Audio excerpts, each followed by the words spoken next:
It's 6 o'clock and the policy meeting will commence. I'd just like to hand over to the General Manager to explain the recording of the meeting. Through you, Mr. Mayor. This council meeting is being recorded in accordance with council's webcasting of council meetings policy. The recording will be archived and made available for viewing at any time on council's YouTube channel for a maximum period of 12 months. All care is taken to maintain your privacy. However, if you are in attendance in the public gallery, you should be aware that your presence may be recorded. Your continued attendance means that you agree to being recorded and also that you will abide by council's adopted code of meeting practice. The chairperson or general manager have the discretion to interrupt the recording of any meeting at any time should it be deemed necessary. This may occur in circumstances where commentary is considered to be misleading, defamatory or inappropriate to be published, or where behaviour breaches council's adopted code of meeting practice. Thank you, General Manager. Could I have all those who are able to please stand for the prayer and acknowledgement of country?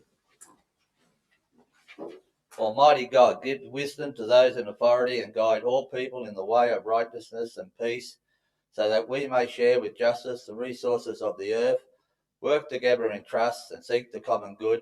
Amen. I would like to acknowledge that this meeting is being held on the traditional lands of the Wiradjuri people and recognise the strength, resilience and capacity of Aboriginal people in this land. Thank you. I'll call on the General Manager for any apologies. Mr. Mayor, I understand that Councillor Jennings may be a late arrival, so if I could have an apology for that. Councillor North. A seconder. Councillor Rudge. Carried. Report number 4 of previous meetings. Minutes of the policy meeting on the 4th of December 2020. I have a mover and a seconder. Moved Councillor North, Councillor Fry. Put the motion. Carried. Declaration of interest. General Manager, do we have any? Mr. Mayor, I have no declarations of interest. I have a mover and a seconder, please. Councillor Hanger, Councillor Rudge. Put the motion. Carried. Number 6 is submission hearings and development application and submissions. Council may go into these submission hearings for the development application and submissions. DA 2019367. Demolition of existing commercial buildings, construction of a food and drink premises, and change of use of dwelling house to office premises. Lot 5 DP 1086710 and Lot 1 DP 73754, 103 and 105 Stewart Street, Bathurst. Members of the public are invited to speak on the proposal. Please note, Council will not be making a decision on this proposal tonight. This will occur at a future meeting. Tonight is an opportunity for you to raise matters concerning the DA with councillors. Each speaker will receive 5 minutes of talking time with a warning bell at 4 minutes. So after people have finished speaking, we'll get into the next one. So you've got the opportunity now if someone would like to speak. Mr. Fevery.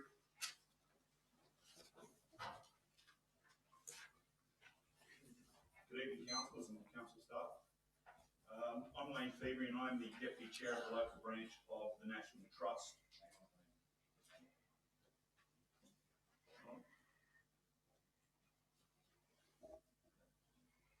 I can talk about something.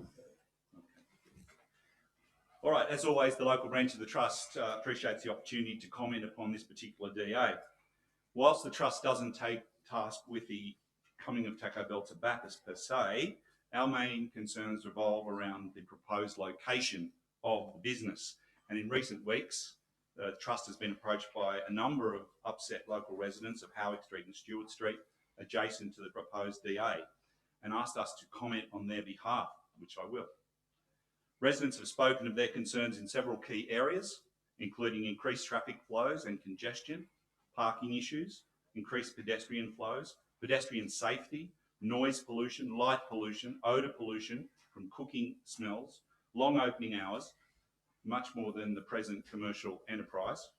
Delivery and garbage truck noises, alcohol consumption, live music on Saturday nights, amongst other things. It must be remembered that this locality is predominantly a residential area. It is in the heart of Bathurst's Heritage Conservation Zone and in an historically significant precinct.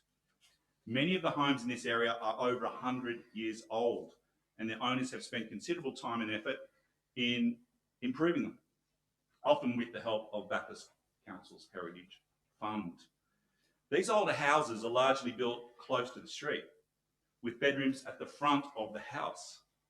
Hence, noise and traffic, light and odour, and other issues highlighted above will have much more significant impact upon the privacy, peace and well-being of these local residents. A multinational chain restaurant with a busy and noisy drive-through is not compatible with the current heritage and residential values of this precinct. There are presently no similar businesses in this locality. The Trust would argue that there are much better locations for this business in other parts of town, including the opposite end of Stewart Street, which already has a commercial strip, the McDonald's and KFC precinct in Durham Street, as well as the new extensions to the Sydney Road commercial strip at Kelso and Raglan. The Trust believes that the Taco Bell proposal on this site is highly inappropriate. It is completely out of character for a residential area where the local people take refuge from their busy lives. It would be unfair to inflict upon these homeowners, ratepayers and residents of Bathurst a host of daily and nightly disruptions when many have done so much to contribute to the heritage character of these streetscapes. The issues of the appropriateness and height of the proposed Taco Bell signage and the real potential, and it is real potential, for continued commercial creep along Stewart Street needs to be considered. A lot of those older houses will be devalued and ripe for commercial exploitation. So the Trust has some real areas of concern. An approval of this proposal would also call into question the commitment of our town planning to protecting our heritage stock and the potential for significant economic returns from heritage tourism that's done well. And if you're not sure what I'm talking about there, get in your car and drive around the blocks around the proposed DA and just have a look at the housing there. Some great examples of old Bathurst houses. So in closing, when council do come to vote on this DA, they have to ask themselves, I think councils have to ask themselves this question: are we voting to protect, promote and enhance the best interests of local residents, home owners and ratepayers, or are we voting to facilitate the profits of a US multinational? That's what it comes down to.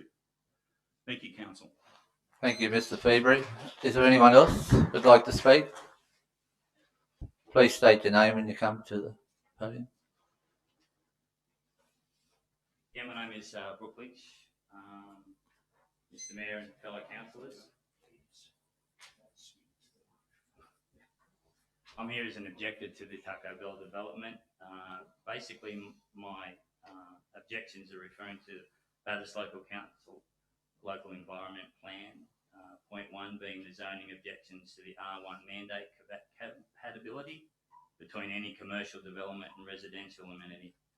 Second point would be the council must not grant consent to the erection of illuminated pylon signs in an R1 zone where there are possibly 3. My third point, business premises in an R1 designated area in Bathurst must not exceed 250 square metres. This proposal is asking for an exemption of 267 metres, which goes against what the council states. The Air Science report states the position of the project is similar to other food operations in this area. This is actually a false statement. No resident in Bathurst is subject to a takeaway drive-through less than 3 metres from their clothesline or backyard. Both odour and air report judgments in the DA are cemented with the words assumed, likely, unlikely. The odour report does not consider the odour to be inherently unpleasant. That's very opinionated. This is very subject to judgment in the view of close proximity to the residents. I just feel that the council has a responsibility to the residents and people living around that for their health and safety. Thank you. Thank you, Mr. Lynch. Is there anyone else who'd like to speak? I'd like to, but not on that issue. Well, this is the discussion forum for this issue. Are we having any further? No. Yeah. Through Mr. Mayor, this is the policy meeting, so the discussion forum is purely to do with the DA. When this meeting's finished, there will be an ordinary meeting of council, and then there'll be a public forum at that meeting after this meeting. Okay.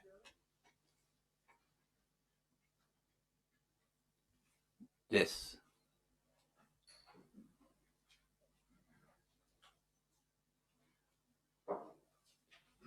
Good evening, Sandy Bathgate, convener of the Bathurst Heritage Network. I've got two things on this development I'd like to raise. Firstly, I think incredibly important is that this site is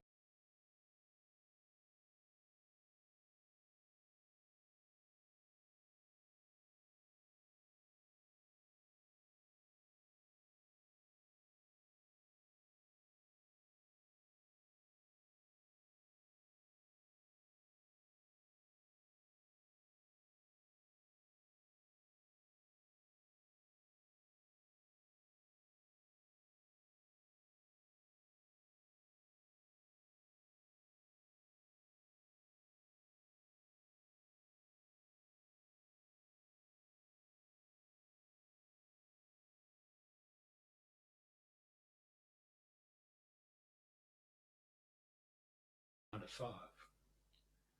And that is a very, very significant difference for the residents that will have to deal with all the consequences of the proposal.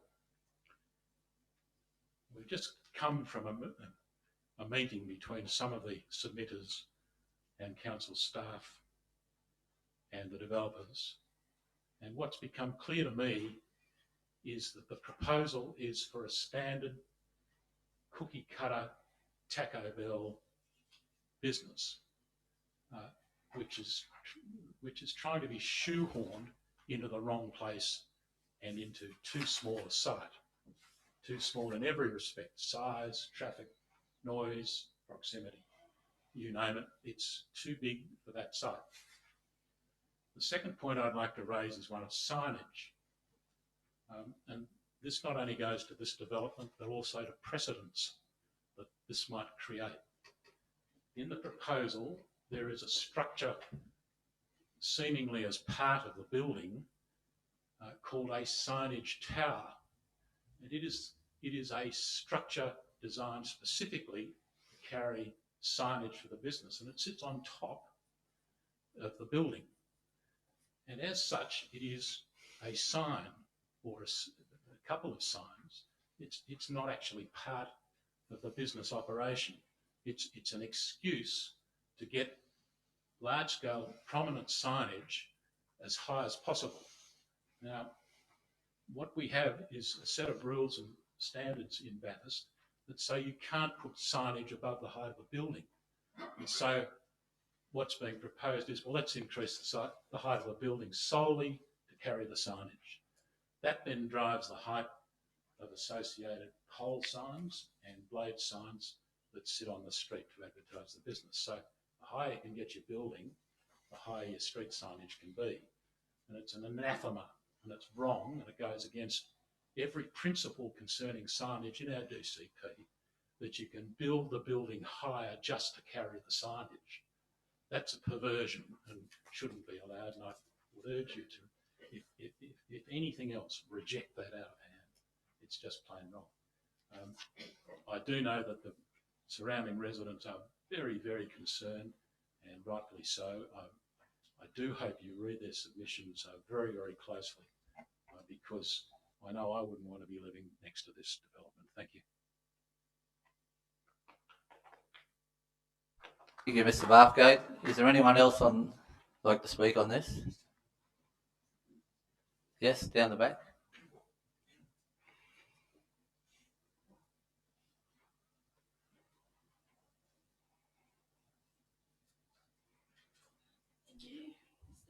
Mayor and councillors. I'm going to tell a bit of a different story coming up here today. I'm a resident. I live in Howard Street. Excuse me, could you just state your name? Donna Kinsler, and I live at 330 Howard Street. And I've lived there now for the last 32 years. And I love my street. And when I come home, it's a haven. It's a place where I rest, and it's a place where I have sanctuary, and it's a place where my family come and we celebrate, and we live our lives in our lovely hometown of Bathurst, in which I've lived all my life. And I'm a very proud Bethurstian. I'm not against Taco Bell coming to town, and I'm going to ask you all to work with Taco Bell to find them an appropriate location for them to come to town and to provide another service for Bathurst. But the corner of Howick and Stewart Street is not the right location. It'll have traffic issues. We already have traffic issues on that corner with people constantly breaking the law and coming straight through Howick Street, coming from the CBD, heading towards Windermere, straight through on a regular basis. We've just had a meeting with them, and when I asked the question of how many cars can you fit in your drive-through prior to you having to be on the street, they couldn't answer my question. When you look at the plans and you look at the submissions, you'll see it's not very many. And very quickly, that will become a Kentucky Fried Chicken issue that you see regularly of an evening and at lunch times, on weekends, that you see Kentucky Fried Chicken in George Street. It will very quickly become that. These things make my haven less of a haven. For the people in Stewart Street on the units, they'll no longer be able to enjoy their yards. They are within 3 metres of the drive-through. Yes, they'll put an acoustic fence there, fantastic. But what does that really do to stop the fumes? And I want you all to picture that you're at your houses and you're in your backyard and it's dinner time and you're cooking a barbecue and you've got a low humming noise of the car in the drive-through. And you've got the fumes coming as you're cooking your barbecue.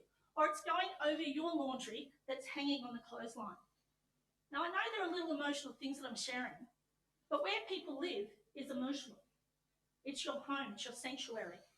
And I want you to consider the impacts to these residents who you will be setting a precedent for, because to my understanding, there is nowhere in Bathurst where there is not a buffer between the takeaway drive-through and the nearest house. If I think about Kentucky Fried Chicken, there's a laneway between the drive-through where you get your food and the nearest house. These guys will be right next door. And you'll be setting a precedent if you approve this to go ahead on this location. And there was a little slip in the meeting we just attended as well, where the developers were asked a question, they answered it, but slipped out, potentially the site's too small. And if you really look at the site, it is too small. Hence why we have to buffer up against the residents in Stewart Street. So I'm asking you all to think not just about what can come to Bathurst. It's important we progress. I agree. It's important we bring business to town. But it's also really important that the residents of the town get to enjoy the town in which we live, in the homes in which we have built and restored, and have the right to go home and enjoy all of our properties, which includes our yards.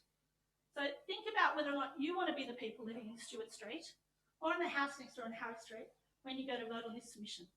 Thank you. Thank you, Donna. Is there anyone else that'd like to speak on this pop? Yes?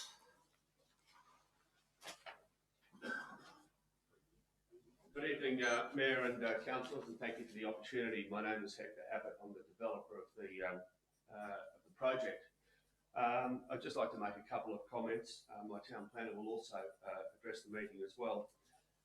Firstly, when the site was first identified by myself, I consulted with representatives from Taco Bell, who decided that that was the one and only and preferred site within Bathurst that they wanted to site their restaurant. My first port of call then was to Council's Town Planning Office, and that was in June of last year. I was advised, and these meetings are of course on the record, that it of course is permissible within the zone, subject of course to a DA and all the usual regulations and so on and so forth. As part of the DA, we have lodged traffic reports, environmental reports, acoustic reports, air quality reports, lighting reports, heritage reports that address the concerns and also comply with the requirements of lodging a DA. We have been in receipt of the submissions made by the local community, of which there were 4 submissions and 2 from the heritage departments. And we are currently getting our consultants to review those and address those. There is also queries that have come from Council's Town Planning Department themselves only last week. They are being addressed. What I'd like to say is the consultants that have worked on these submissions are all well experienced in fast food restaurants throughout New South Wales and indeed Australia, and each of them have got between 20 and 40 years experience. From that meeting in June, I had continued engagement with Council, a number of meetings with myself and my consultants right through to lodgement. It was a continuing consultative process, and we took guidance from Council throughout that period.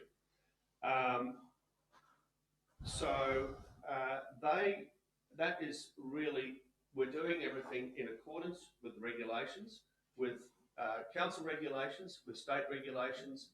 We are looking at addressing these concerns in order to ensure that the permissibility of the usage is going to be accepted by council.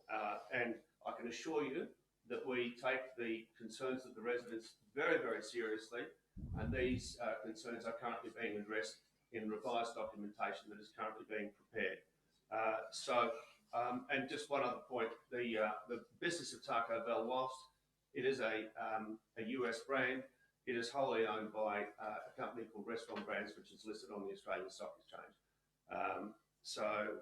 And also, one final point about the size of the site, it wasn't agreed that it was a too small a site.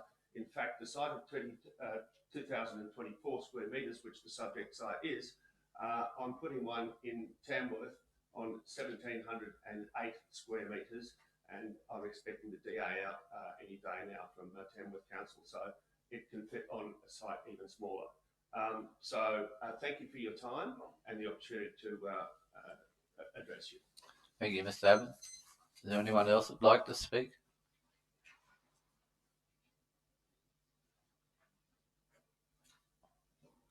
Thank you, Mr. Mayor. My name is Matthew Wales. I'm the planning consultant for the applicant. Thank you for the opportunity to address council this evening in relation to this matter.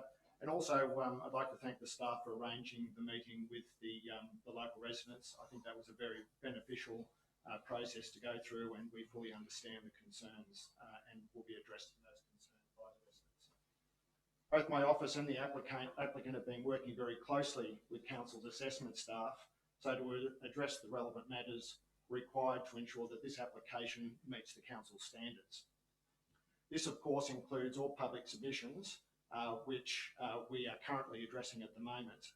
We take these public submissions very, very seriously, as we are particularly conscious of any potential impacts that may affect adjoining neighbours.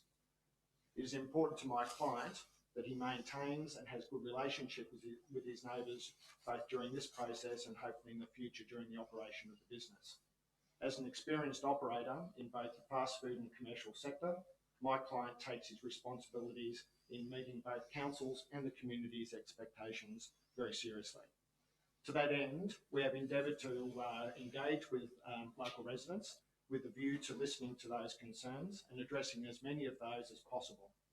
Of course, we understand that not everybody will be totally satisfied, but we have and will be making every attempt to ensure that the impacts from this business are mitigated wherever possible. It should be remembered that the application before you is permissible in the R1 General Residential Zone, and that the proposal generally complies with both the requirements of the Bathurst Regional Environmental Plan and the Bathurst Regional Development Control Plan. It is also important to note that the proposal will create part-time and full-time employment for 70 local people, especially younger people, and generate over $500,000 in wages each year. This is an important economic contributor to the local economy. I've had the opportunity to read through the submissions that we have received from council and note that the concerns generally relate to traffic congestion, noise impacts, amenity, privacy and odour impacts. These are entirely understandable concerns, and the following comments are made in brief in relation to these key issues. In relation to the traffic impacts, These have been addressed by way of a very comprehensive traffic assessment by BJ Bradley and Associates, who are highly experienced traffic engineers in the fast food sector. The report concludes that the proposed developments would have no significant effect on traffic capacity, vehicle and pedestrian safety, or detrimental impact on the level of service of Stewart Street, Howick Street, and other streets in the precinct. I note that the report fully addresses the concerns raised by those who have made submissions. In relation to noise impacts, these have been addressed by way of a comprehensive environmental noise assessment prepared by Day Design Proprietary Limited, including recommendations relating to acoustic fencing, operating hours, sleep disturbance, and traffic and noise emissions. It concludes that with appropriate noise attenuation, including acoustic fencing, the proposal is able to meet New South Wales EPA requirements. With regards to amenity and privacy, we note the concerns of local residents, and we are currently working on responses to those concerns that they've raised this afternoon. In relation to impacts from odours resulting from the operation of the development, this has been addressed by way of a comprehensive odour assessment report prepared by Todorowsky Air Services, who are highly experienced engineers in the fast food sector. They have concluded that given the nature of the odour source and the existing and proposed land uses, that the operation of the development would not lead to any adverse odour impacts. However, we do note the concerns of local residents, and we will be looking to address those as part of further submissions to Council. Thank you, Mr Mayor, for taking the time to let us provide this submission. Both my office and the applicant in this matter are prepared to address any further issues that are raised by Council, and look forward to continuing to work with neighbours to try and overcome some of their concerns. Okay, thank you, Mr. Wales. Is there anyone else that'd like to speak on the DA? Are we allowed to ask questions of the developers? No. If there's no other speakers, yes, I just thank you for your submissions into the proposal. Council will take these on board, and a report on the proposal will come to the future council meeting for determination. Thank you. We'll go now into general business, and I'll start there with Councillor Hanger. Yeah, thank you, Mr Mayor. No, everything's covered by directors that I've spoken to. Thank you very much. Thank you, Mr Hanger. Councillor Rudge. Thank you, Mr Mayor. Welcome everybody for the new year. I'd like to firstly extend my sincere thanks to the events staff and everybody associated with the Elton John concert.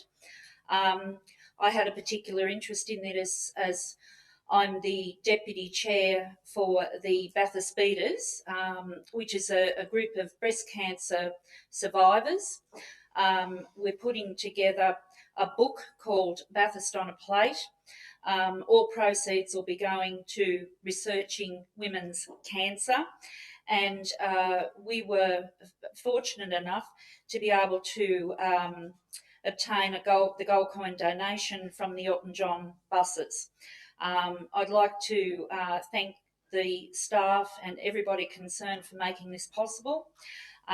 This really helps us get that book out. We're hoping to publish it and have it released for Mother's Day in 2020. And I was just over the moon to see the Corflutes had the gold coin donation requirement on it. People had no issue with making that donation. The buses were a major success. We were fortunate enough to make for our charity $9,200, which was simply amazing. And we'd just like to extend our how grateful we are to have that opportunity. So thank you. The second thing I'd like to put forward is I'd like to ask the Department of Engineering Services Director regarding the no parking signs for the River Road. Do we have any movement on those at this point, Director? Look, I know that was considered not long ago by the Traffic Committee, but on notice I'd have to advise and get back to you, Councillor. Thank you very much. I can see that there's going to be issues with people walking around down that area once it gets cooler. I'd also like to direct my next question to the Department of Engineering Services. Sorry about this, Director. You're well aware that I contacted you regarding the aged care facility in which my mother resides in regards to water issues and their concern with the upcoming level 5 restrictions. You were very helpful and said you'd assist in that matter. I just wondered, how do we extend that information and get that information out to various facilities such as these? And also with the amount of events that we are having in Bathurst, and I know people of Bathurst and the residents of Bathurst, of course, are very concerned about their water, and they're wondering how much water is actually being used by the influx of many people coming to, for example, the Liquid Molly last weekend. Could you give me some information in regards to how that information does get out to aged care facilities, motels, etc.? Is there a specific strategy that you follow there, Director? Through Mr Mayor, Council's website already has indications of information and compliance requirements as we go to level 5, should it be required. As the need arises, and our discussions with staff will be that we will contact the larger water users and encourage that the communication with Council. It's certainly anticipated that without further significant rainfall shortly, that level 5 will be inevitable, unfortunately. With regard to your second question, with the events themselves don't necessarily use a great deal of water. As an indication, the 2018 or the 2018 Supercars Bathurst 1000 event used a little bit more than a megalitre over the normal consumption over that same period as the adjacent weekend. So the events for large events in Bathurst don't necessarily use a great deal of water in comparison to the economic benefit that it attracts. Thank you, Director. I think that will make people feel a little bit more comforted in knowing that. I can understand how people are thinking that way, but it's nice to have I guess, a little bit of information from you to say that it's not causing too much of an impact. And yes, indeed, we do need the economic side of it for Bathurst. So I'd like to thank you very much for that. That's all I have, Mr Mayor. Thank you, Councillor Roach. Councillor Jennings. Thank you, Mr Mayor. Welcome everybody. I wasn't expecting to have many, but a few of them have added up in the last couple of days, so I'll try and be quick. I was approached by some most appreciative mums with bubs about the relatively new park, Freeman's Park in the northwest Bathurst. The only question though, and I haven't had a chance to check it out, was they seem to be saying there were no bins there. Is that true, and is it going to stay that way if it is true? And if it is, can we fix it? Through Mr Mayor, there aren't any bins there. It's also close to my home as well, and we utilise that park too. The reason why we don't put bins in residential parks is we tend to find better compliance with rubbish in terms of when we have bins, they get abused by household rubbish being dumped, etc. When people have to take their rubbish away due to there being a lack of bins, then they do so generally quite well, and there tends to be a lower incidence of rubbish within parks, which has been our experience elsewhere. So is that a stated policy we have somewhere, or is it just a protocol we have decided to issue in that one? Through you, Mr Mayor, it's not a policy, it's more of a practice that we've identified as being the most appropriate way of dealing with our residential parks.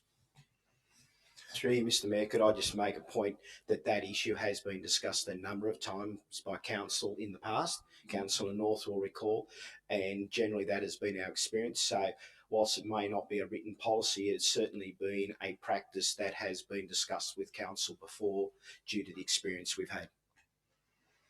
Okay. One for the Director of Culture and Community Services. Would it be possible to work towards having, or are we already, having Bathurst Public Library be available to approved members 24/7? The service is available 24/7 online, and the e-reserve collection is growing. as we speak. So there's some 30,000 items on the e-reserve. To open the building physically 24/7, I might take that on notice and prepare a discussion paper for the budget considerations for 21 budget financial year. Okay, thanks. I'd point out, and I can give you some information on it. I sent you a link. I think that Foster Public Library in South East Victoria has already implemented this late last year, and much to my surprise, there was a reference in an article that Parks Council had also had two libraries, Tullamore and Trundle, were both 24/7. And being associated with Charles Sturt University here at Bathurst, I have 24/7 access to the library there. Works pretty well. I'm sure there's setup costs and some minimal running costs, but it does sound like moving into a more modern world where you can access this stuff all the time. And I'd certainly welcome any investigation in that area that you just suggested. Another question for you is just curious. There's been a bit of a kerfuffle, you might say, in some ways about facial recognition technology, and I'm wondering whether or not that's being integrated into our CCTV usage or not. Do we know that? Through you, Mr. Mayor, it's not. Our CCTV system does not have facial recognition. The technology has the capacity, if we wanted to, buy additional pieces of software and add-ons, etc., to make it that way. But at the moment, our policy is clear. It is not facial recognition. Okay. Do we know if the police's cameras, if the police are using that facial recognition technology? Because it is being used in the States. And at this stage, I don't have a position either way, or I'm not making a comment whether it's good or bad, but it is available to Australia. In fact, it was an Australian who developed the software, Australian company. And do we know whether or not the New South Wales Police are using it? I don't know whether the police use it. We own the CCTV scheme, so it would have to come back to the council if we decided to make that change. Yeah, okay. Thank you. I made a public complaint about the driveway in and out of Coles the other day, and I was quite glad to see that within 24 hours that particularly bad pothole was fixed up. But I'm just curious if we'd had any contact from those responsible about trying to reseal the whole area or do a better job. Through you, Mr. Mayor, no, we did not receive any contact from the owners regarding any repair works to the lane. I know the repair has occurred, but I don't know whom by. The laneway is not owned by council. Yeah, yep, no, I appreciate that. It's to be continued.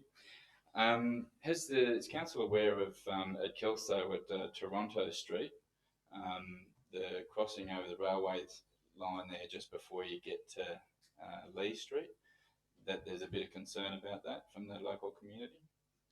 Aware of that? Is there anything being done about it at this stage? Or? Through Mr. Mayor, this has been certainly the subject of discussions with the Traffic Committee over a number of years. The issue is that it's a gazetted rail corridor that is active, despite it maybe only having one or two trains a week on an intermittent basis. It is still a rail corridor, and the stop signs need to be there. The only way they can be removed is if we have notification from the rail user that they no longer wish to use the rail line, and that way liability to the council is removed by not having stop signs there. Right. So, okay.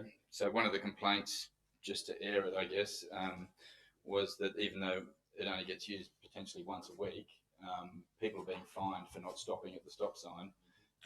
Because they deem it to be pretty safe because it's closed 4 out of 5 days, and that they're actually being fined. I think they said something like $400 recently. Can there be any further investigation or process that we can embark on this with the community, or is it pretty much out of our hands? Through Mr. Mayor, as far as I'm concerned, the research has been done, and unless the line is no longer used, and that usage may only be once a month. If it is still used only once a month, it still requires a stop sign, and people need to obey the rules. Oh yeah.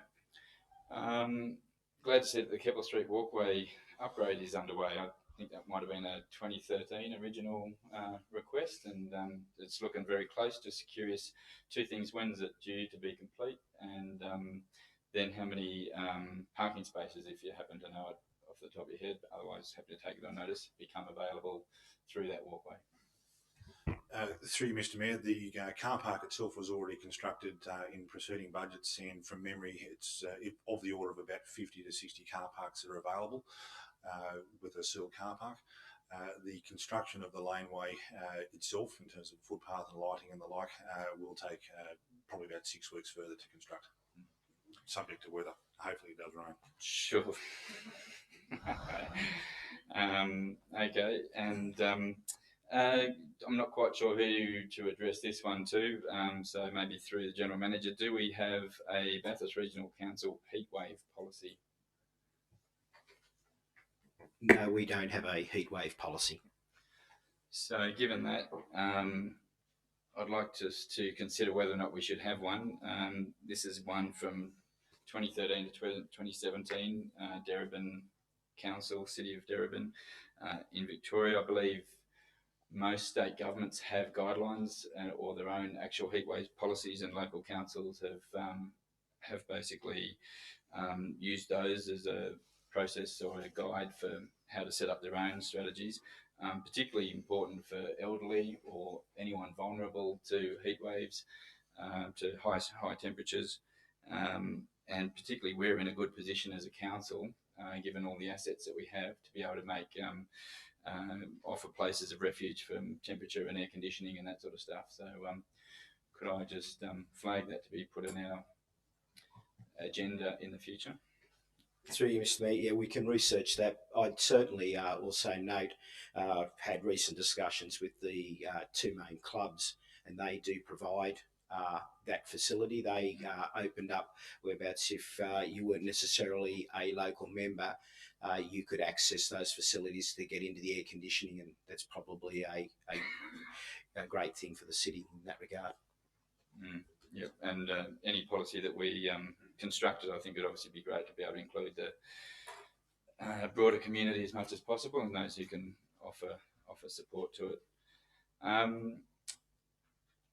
Just wanted to check. You might not be the right people to be asking, but as far as I know, primary producers in New South Wales have not had any rate relief from the state government, and we certainly as a council has not offered any rate relief to primary producers, have we?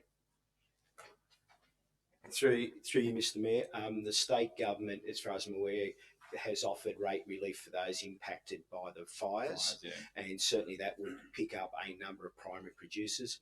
In regards to the council, we don't have a broad brush policy.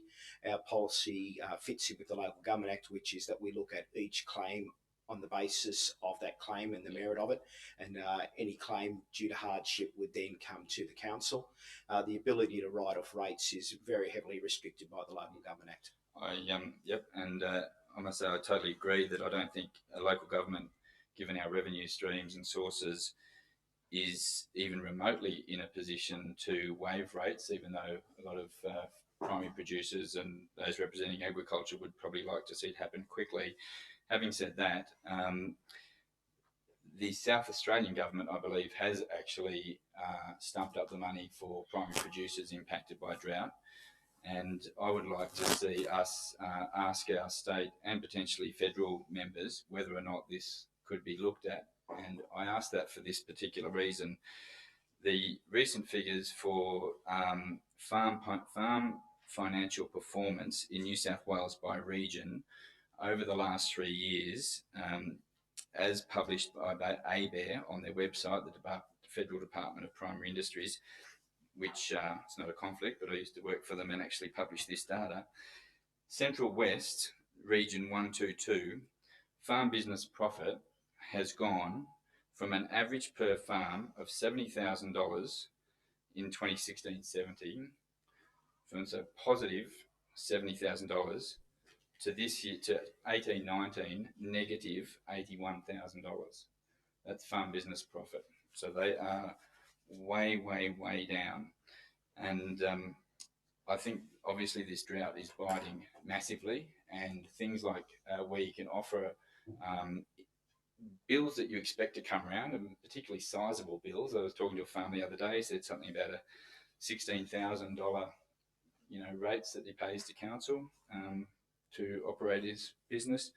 I would seriously like to see our farmers and our council look at a alternative funding source as a drought relief measure for farmers, not just in our region, but particularly for our region, because they are shocking statistics. To go from plus 70,000 to minus 81,000 in 3 years is, when they say doing it tough, that's not joking.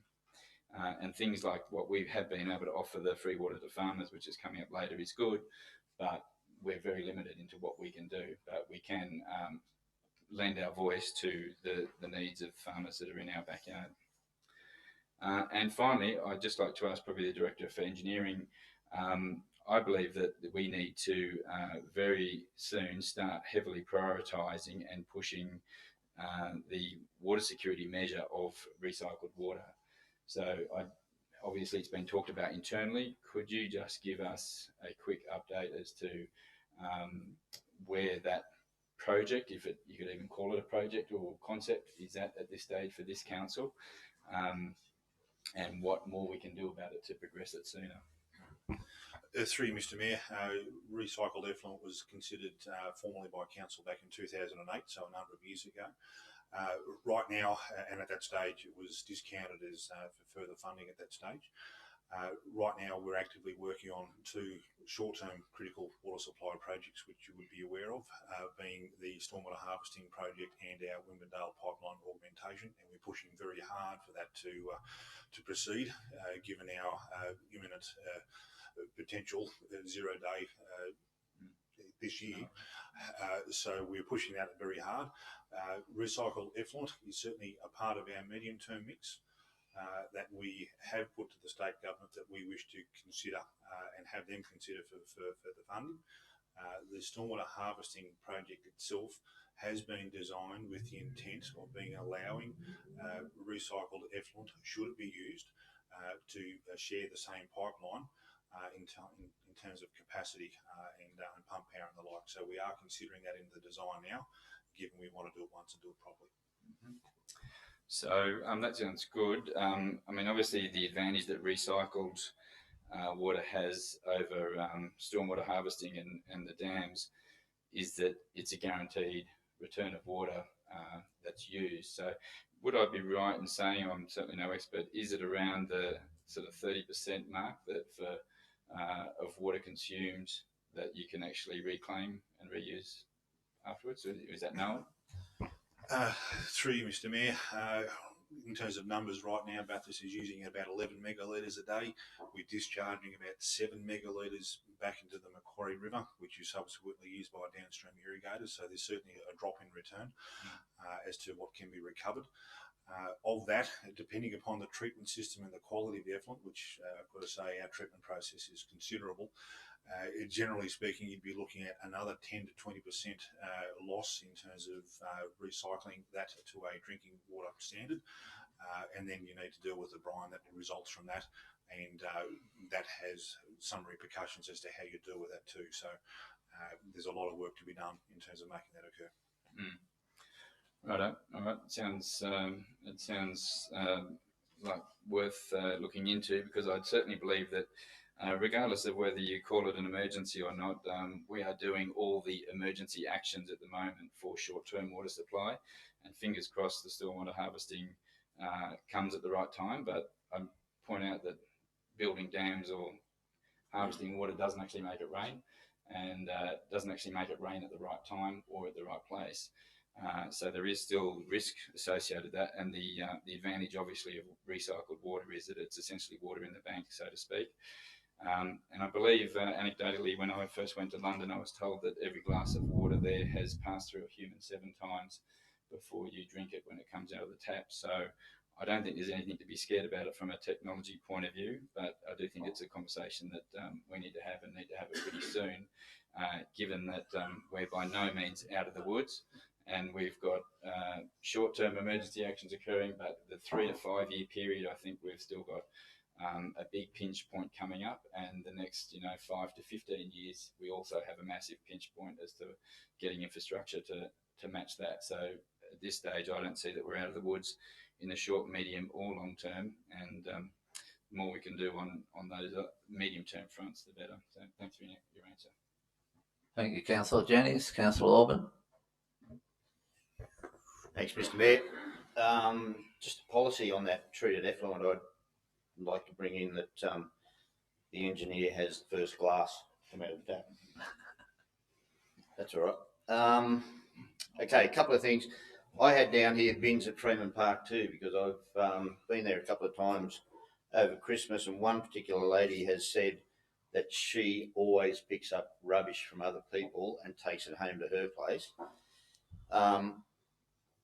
I, for the love, can't see why we cannot put a bin at the end of the pathway on the road, so people leaving can put their rubbish in the bin, as we do down at the Japanese gardens down there. There's a bin up on the road, so I can't see why we can't do it. It should be done. There is a barbecue there. We are inviting people to go and use the facilities, and people unfortunately do leave rubbish around. So for other people to pick up, obviously. One that's not really to do with council, but I've had it brought to my attention, is if we can actually make note of this and get some questions answered, is the police at Rockley, the village of Rockley. They've had a few incidences out there lately where they've needed police, and a particular woman has told me that when they rang the police, the particular policeman to come to Rockley was to come from Oberon, and there was no car available. So if we could just investigate that. I don't know how true that is, that they come from Oberon to Rockley. I'm not sure, but I was told this from a resident of Rockley, and there has been a couple of sort of nasty incidences out there of late. So if we could just look into that with the government. Okay, it's time. When I first got on council in 2008, there was a rude cull on Mount Panorama. I was absolutely slayed for backing it, and I still would back it if we were allowed to do it. National Parks and Wildlife will not give a repeat culling licence for kangaroos at Mount Panorama. Thereby hangs a problem for us as a council as to how do we stop these rodents getting on the racetrack when there's race meetings in progress. 2012, I think it was, I remember Mayor Rush had a study done on roos up on top of the mountain. There was kangaroos, cameras put up there to track their movements and this sort of thing. Well, nothing's come from that. That was just a waste of money. I know by the look on the face of our Director of Engineering, every race meeting, you see him, he looks like he's about 100, waiting to see a kangaroo bounce on the track, and he's losing more hair. So it's time to do something, and the only way we are going to keep these animals off the track, and I'm talking 5 roos in one incident on Saturday morning, 5 kangaroos on the track, right? How the hell did they get on the track? Practice 1, GT race cars, going up Mountain Straight, bang, here's 5 kangaroos on the track.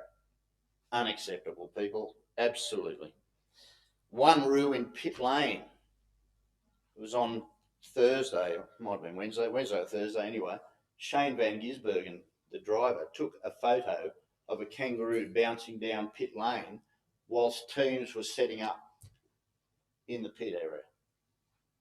I mean, how do they get there? There's a couple more incidences of in the race meeting itself, and 1 race car collision which wasn't reported because it wasn't on TV screens.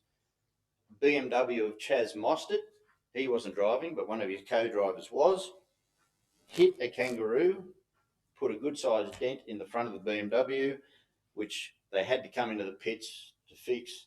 They had put a new bonnet on because of the the bang with the kangaroo, the bonnet wouldn't fix properly. They had to tape it all on. Ended up they had to pull out of the race. $250,000 budget to bring that car from Germany, blown by one kangaroo. Unacceptable. We should be providing these race drivers with a safe playing field. It is not. If I was a race team owner from Europe and I saw that, I certainly would be really thinking hard of bringing my race car worth a lot of money to race at Mount Panorama.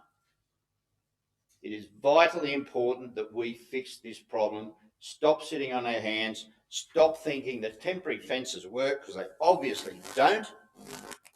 And let's put up some permanent fences. I want to see a report done on the type of fencing that can be erected around the track. And I want to see this item put in the budget for 2021. It's unacceptable that we just keep going on hoping kangaroos will not get on this racetrack, and they keep getting on there. Somebody is going to be killed. I keep saying this. I've said it for 12 years. And when it happens, and if it happens, God help us. This place up here is at the moment $85 million a year industry. Not me. Cranky voice. Okay, but with an extra event coming up,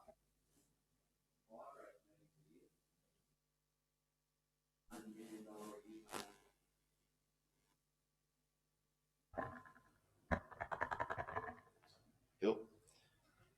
So we're looking at a massive industry that could be stopped just like that. And I mean it, just like that. If a roo comes through a windscreen, and it could, God help us all. There was an incident back probably 5, maybe 4 years ago. Another BMW, they must be kangaroo magnets, he got his car written off up near the car club. The vision on his in-car camera was 223 kilometres an hour when this thing came straight at him. Bonnet flew up, he went into the wall, car written off. It's just unacceptable to have a world-class racetrack, probably, as everybody says, one of the best racing tracks in the world, and we come under this shadow of kangaroos getting on the track. Yeah, I hear this. I hear people say, oh, it's not Bathurst if there's not a kangaroo on the track. Well, sorry, it's not going to be anymore. We've got to do something about it, and please, I need a report back to council. Just one other thing with that. No,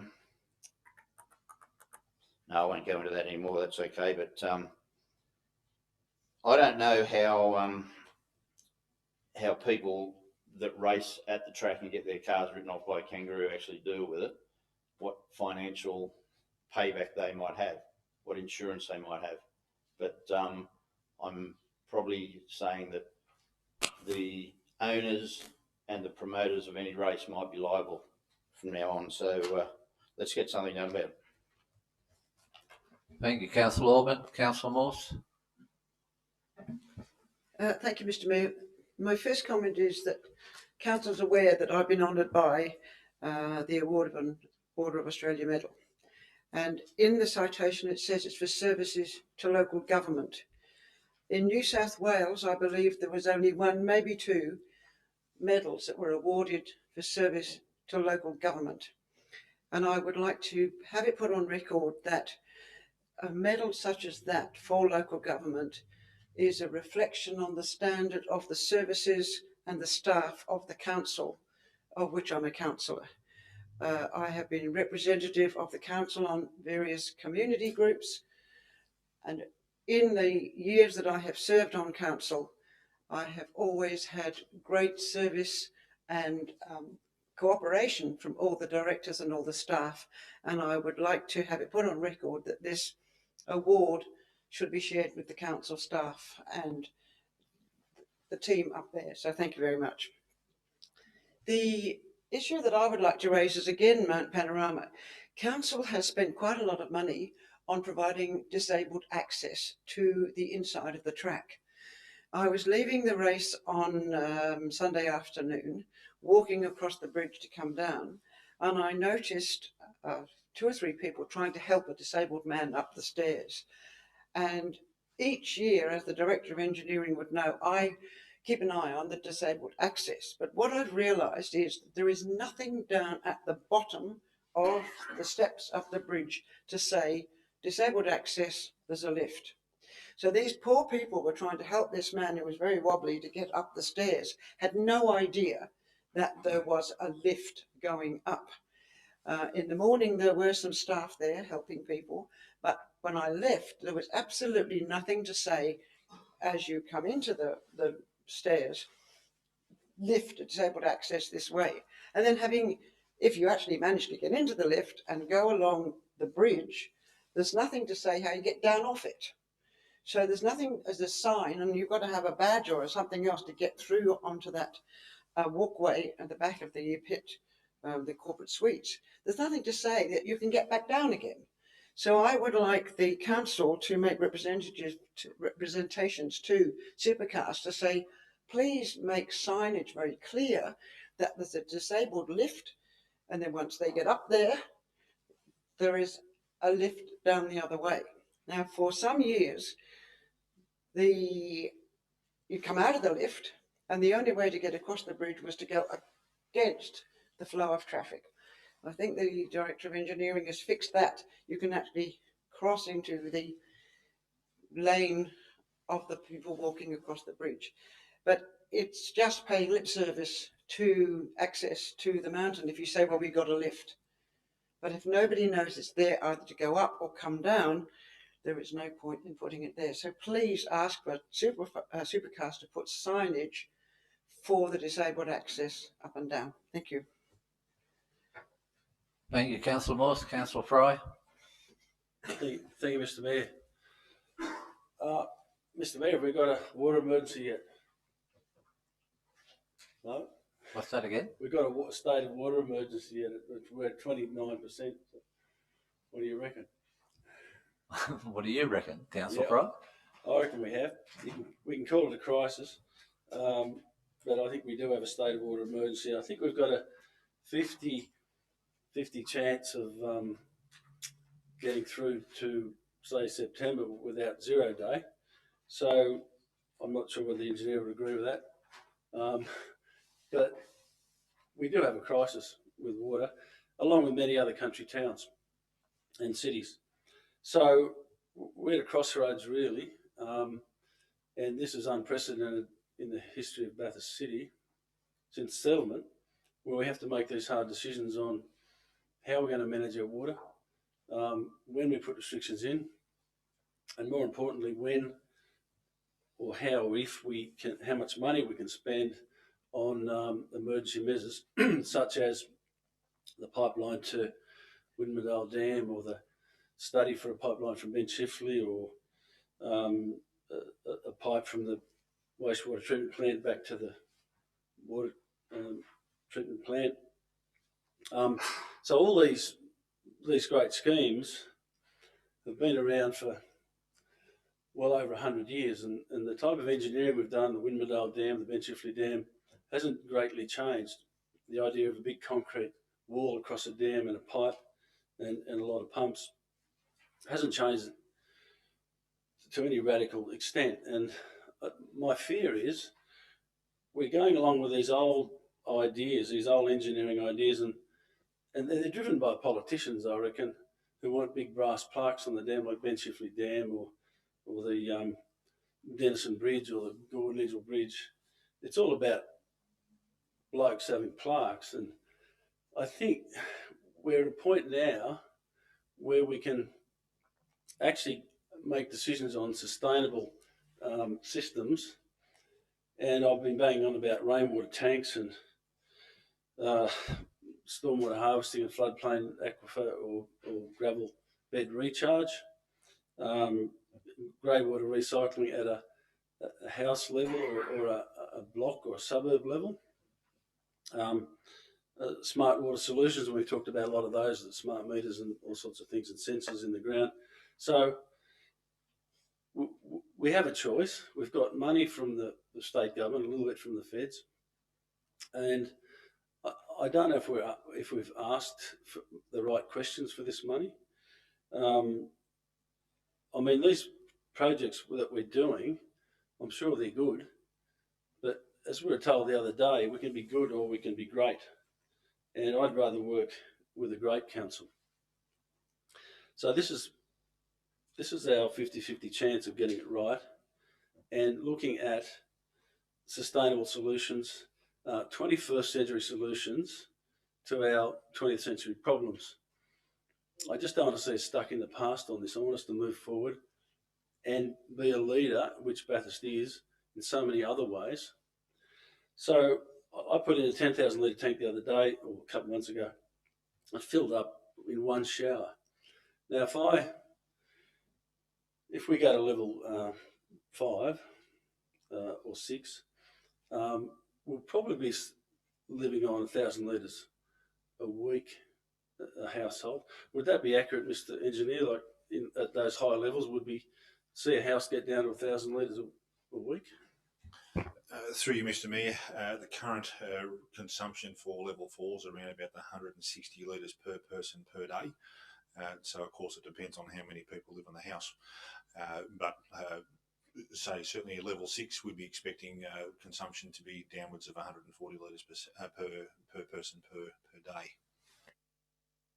So I really think, I know it's unheard of, but if we had a household with a couple of people using 1,000 litres a week, that 10 or the 20,000 litre tank could in theory last that house for 6 months.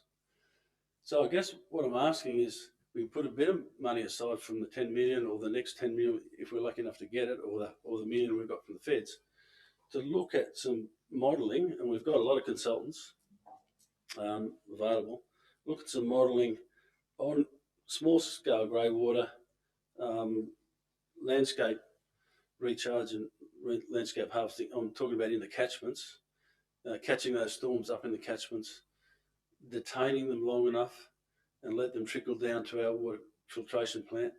It could certainly work in conjunction with our existing pipes and pumps that we're talking about. And I must say we're having workshops next week with council, so we really don't know what they are yet. I'm sure we'll know next week. So that's my hope, that we look at sustainable solutions rather than the same old sort of heavy concrete pumps and engineering stuff. And I mean, the state government is pushing these things too. I mean, they've just put in a 500 million pipeline from Broken Hill down to the Murray, and no one can understand why that's there. I mean, Orange has built a pump down the hill end but they can't use it because the river's always too low. Now they're applying to lower the pumping threshold. So these can become stranded assets with the climate modelling we're seeing. So what we're having right now was predicted pretty well about 20 years ago. So what we're looking for the next 5 years, 3 years, I'm not worried at this stage about 10, 20, 30-year planning. I think we're looking at 10, 20, 30-month planning at this stage in terms of our water. So, yeah, I'd like to comment on the race. I think the 12-hour went really well. A few kangaroos was good media, for nothing else. Went around the world, everyone had a joke. But I understand Councillor Orban's concerns, and there's fencing and there's fencing. I'm sure there's cheap fencing we can put up and attempt to control that problem. Talking to a couple of race people, there is a lot of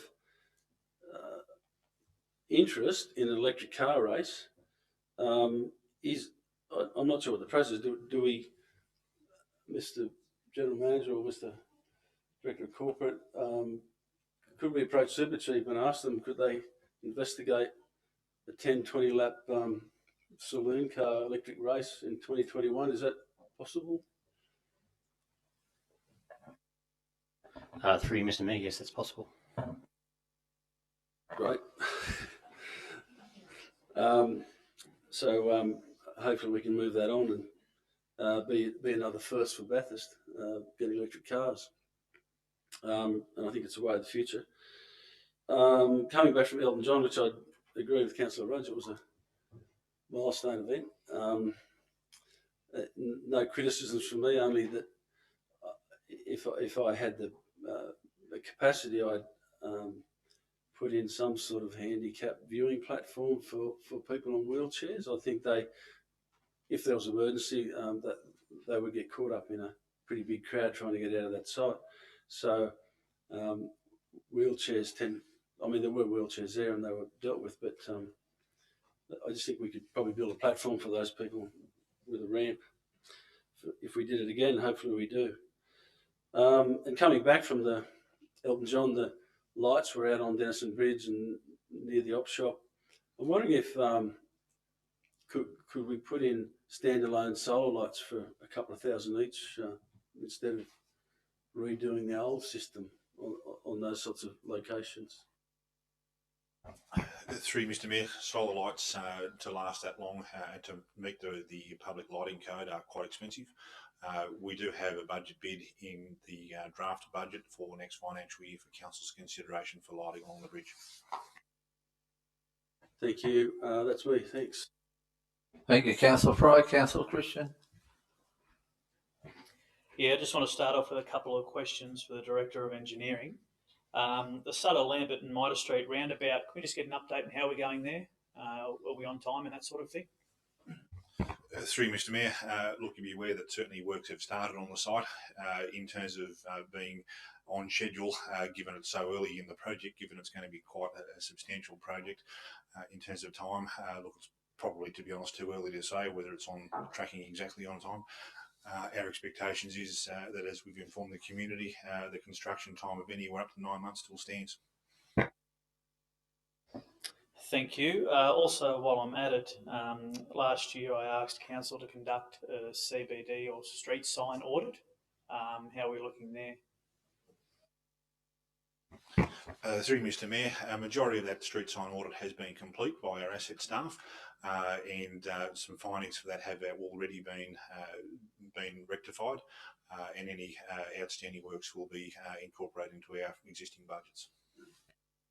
Very good, and I appreciate your department changing the signage on Stewart Street near Lambert Street to half-hour parking for those businesses. They're very appreciative of that. Just on what Councillor Albin's been banging on about all week, I have to back you up 100%, mate, in regards to signage up at Mount Panorama. Fencing up at Mount Panorama. This has been an issue for a very long time, and I understand one of the solutions last time was to actually move sort of 300 kangaroos out to Capity Valley or somewhere like that and dump them out there at a cost that I think was about $90,000 to the ratepayer. I mean, anybody with any common sense, knows that that's a waste of ratepayer money. It's that simple. You're not going to move the problem like that. And I think the only solution, we can't cull them, but I think the only solution is to fence off the entire compound, particularly along where the racetrack is, because someone will get killed. And then, like Councillor Albin says, we've got some serious dramas. I think this has to be done ASAP. Certainly, water's our number one issue at the moment. I understand that. But I certainly think we need to find money from somewhere to get this done and in a timely manner, because it is unacceptable. And I think Councillor Albin said 5 roos on the one morning. I mean, how someone didn't get killed with the speed that the cars used that track at is just a miracle. So this is something I think I hope all the councils can get behind and we can get this moving quickly without too much delay. That's all from me. Thank you, Councillor Christian. Deputy Mayor North, Councillor North. Thank you, Mr Mayor. Just a couple of answers to a couple of questions the council didn't sound. That rail crossing, I cross it every morning about 3:30 in the morning and about 6:30, and I'm probably 1 out of 30 cars do I see don't stop. Everyone else stops.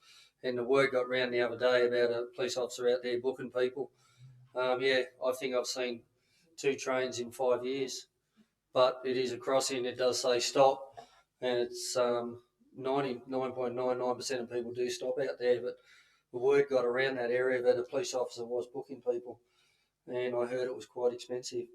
the police at Brockley, since the policeman retired, I think it was about over a year ago, that police residence out there has been empty, and I have not seen a police car in Rockley for a long time. So I have heard it has come from Oberon too when they've had to. The question was raised about the CCTV and the imaging. Question I'll just ask. I think it was back in November. I asked council, and I was invited down to the police station to look at some problems with the screens. Have we sorted out the feed in there to get all the screens working properly? Through you, Mr. Mayor, that's a priority for stage 2. So that contract has been let, and that underboring will start in the next 2 weeks. And so by the end of March, I'm anticipating that feed to be fibre, not point to point. And then the rest of the CBD project will be rolling out to be live by the end of June. Thank you. Yeah, I'll just simply say I've agreed with Councillor Auburn for a long time about the fencing around Mount Panorama. Yeah, we need a report back as soon as we can, but I think we've got to make sure that we do have these meetings with residents, because I do know that Mount Panorama is extremely unique, that there's a Mount Panorama Act and it talks about talking to residents. So I know Councillor Auburn has probably spoken a lot up there. Yeah, they're concerned about it as well. And I know all these reports in all the years I've been here, we know that there's probably about 2,000 around Panorama, if I remember correctly. Council might correct me on that, and they do tend to work within 2 or 3 kilometres of the area, and they move through. Those reports told us a lot, yeah, but they've sat there and done nothing. The big question in the room, and it's been worrying me for a while, and I know I keep asking the general manager and the engineer about it. It was wonderful that the state government gave us 10 million of the 20 million we wanted, and I hope I've got it right. There's Water Supply Act of 2019, the critical need or usage. Have we got, and I know I keep asking you and you keep saying we're working our butts off, have we got onto that list to help us fast track the process? Have we got there yet? Through you, Mr. Mayor, no, we are not on the schedule for the Town Water Critical Needs Act. We commenced that request early in December, and the most recent conversation we've had was 5 o'clock this afternoon. We are actively working to get on that schedule. This is what just keeps amusing me. I know we don't want to criticise, state or federal government, but they give us this money, but I just can't understand, knowing that we need 20 million, they give us 10 million.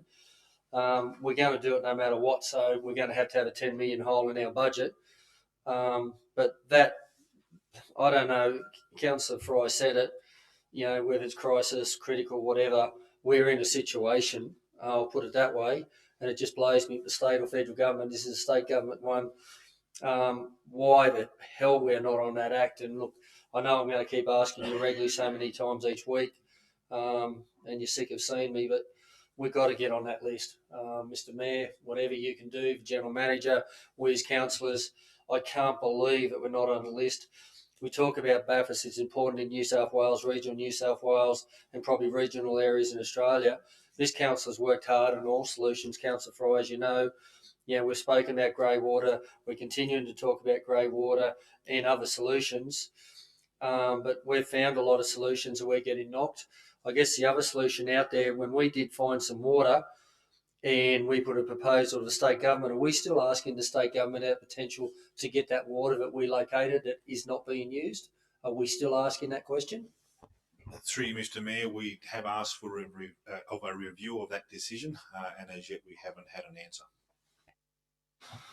Again, Mr. Mayor, can you be pushing that one? Because I'll be buggered if it's sitting on someone's desk because they've got looking after sporting grants or something. That this is getting ridiculous.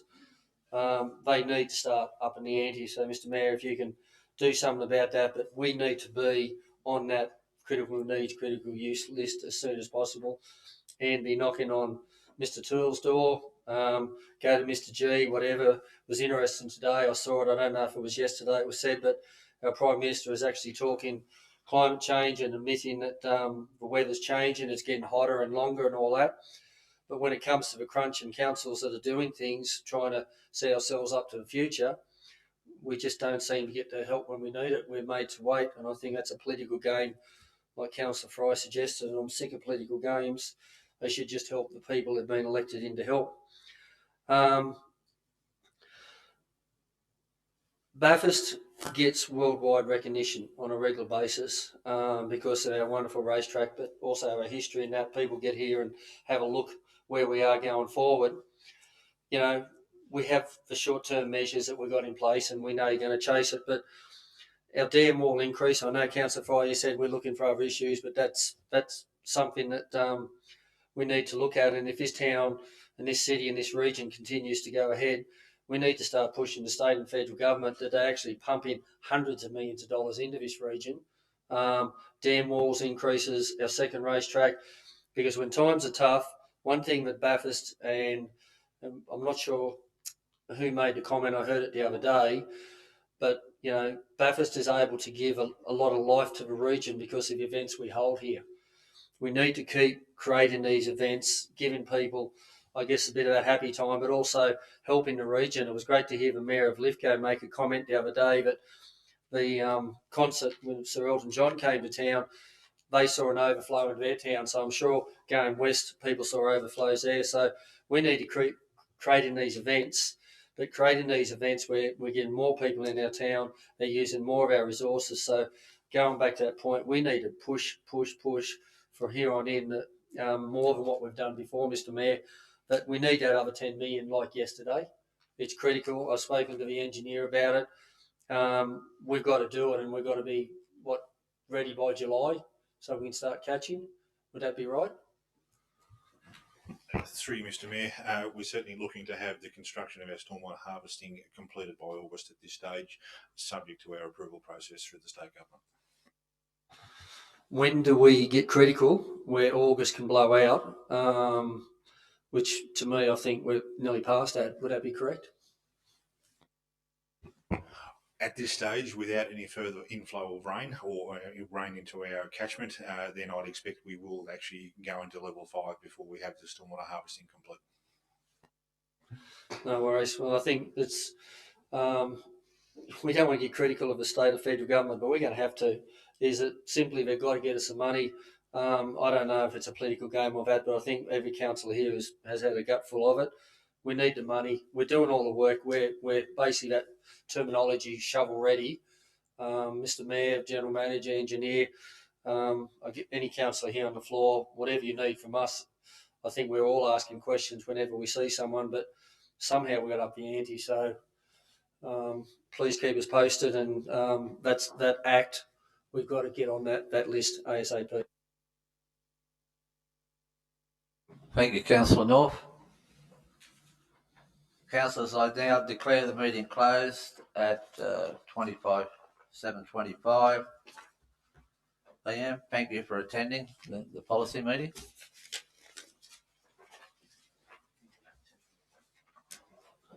Now we go into the ordinary meeting of council, and I'd just like to welcome everyone here tonight for the ordinary meeting.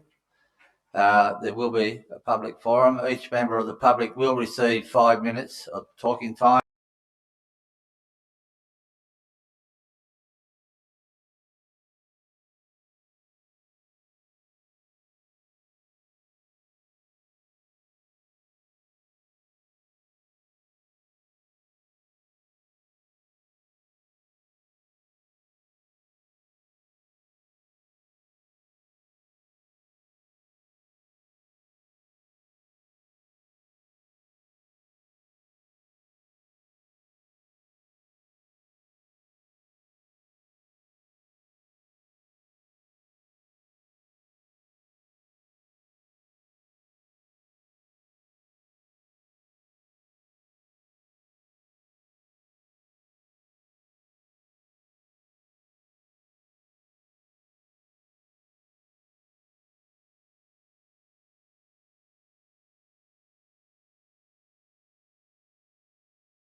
ask the General Manager to repeat what he said about the policy meeting. Mr. Mayor, the council meeting is being recorded now in accordance with council's webcasting of council meetings policy. The recording will be archived and made available for viewing at any time on council's YouTube channel for a maximum period of 12 months. All care is taken to maintain your privacy. However, if you are in attendance in the gallery, you should be aware that your presence may be recorded. Your continued attendance means that you agree to being recorded and also that you will abide by the council's adopted code of meeting practice. The chairperson or general manager have the discretion to interrupt the recording of any meeting at any time should it be deemed necessary. This may occur in circumstances where commentary is considered to be misleading, defamatory or inappropriate to be published, or where behaviour breaches council's adopted code of meeting practice. Thank you, General Manager. Could I have all those who are able to please stand for the prayer and the acknowledgement? Almighty God, give wisdom to those in authority and guide all people in the way of righteousness and peace, so that we may share with justice the resources of the earth, work together in trust and seek the common good. Amen. Well, I would like to acknowledge that the meeting is being held on the traditional lands of the Wiradjuri people and recognise the strength, resilience and capacity of Aboriginal people in this land. Thank you. Apologies, General Manager. Mr. Mayor, there are no apologies. So I have a mover and a seconder, please. Councillor North, Councillor Christians. The minutes of the ordinary meeting of Bathurst Regional Council, the 11th of December 2019. Could I please have a mover and a seconder? Councillor Orban, Councillor Jennings. Item number 6, declaration of interest. General Manager, do we have any? Mr. Mayor, I've received no declarations of interest. Could I please have a mover and a seconder for that? Councillor Roach, Councillor Orban. Item number 8, receive and deal with General Managers and Directors' reports. Council, we now go to the General Manager and Directors' report. Director of Environmental Planning and Building Services report. Section 4.15 of Environmental Planning and Assessment Act 1970. Will I please have a mover and a seconder? Councillor Morse, Councillor Fry. Any discussion? Councillor, I'll put the motion. Those in favour? Carried. The general report, could I please have a mover and a seconder? Councillor Rudge, Councillor Hanger. Any discussion? No discussion. Carried. Item number 3, Bathurst buy local gift card. Could I please have a mover and a seconder? Councillor North, Councillor Christian. Any discussion? No discussion. I'll put the motion. Carried. Item number 4, the draft Bathurst Regional Council Development Control Plan Amendment, Eglinton West. Could I please have a mover and a seconder? Councillor North, Councillor Fry. Any discussion? Councillor Morse. Mr. Mayor, it bothers me a bit that we are saying, well, we won't let the Education Department use that land. Well, they can say they don't want it. They said they didn't want it a few years ago, then they changed their mind. I'm wondering whether we should have a more long-term approach to reserving land in case they change their mind. So I'd like to ask the Director of Planning, is that possible, that they might change their mind again? So we need to make sure that we have enough land available for the, I mean, this is a big subdivision going on out at Eglinton, presumably young families, and I don't have great faith in the Education Department not to change their mind again.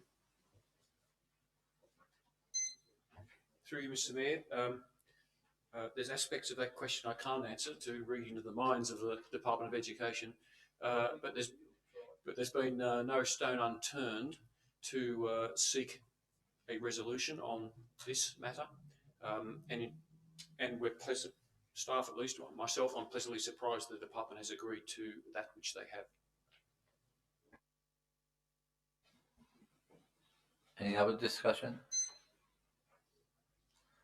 If not, I'll put the motion. Call a division. Call a division. Those for?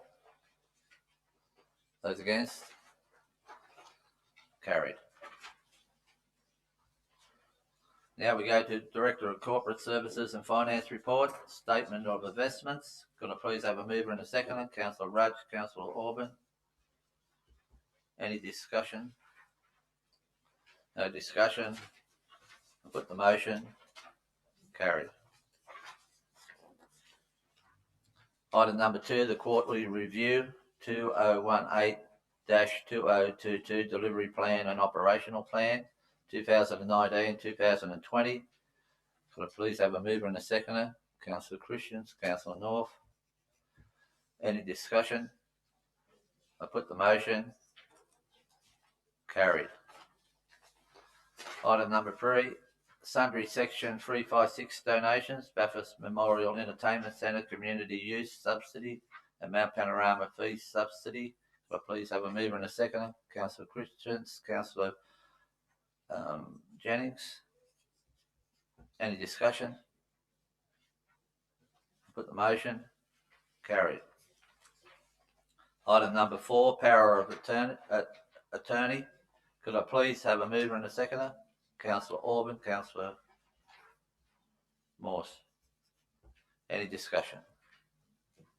No discussion. Carried. Item number 5, the 2020 high-tech oil Bathurst 6 hour. Could I please have a mover and a seconder? Councillor Christians, Councillor Jennings. Any discussion?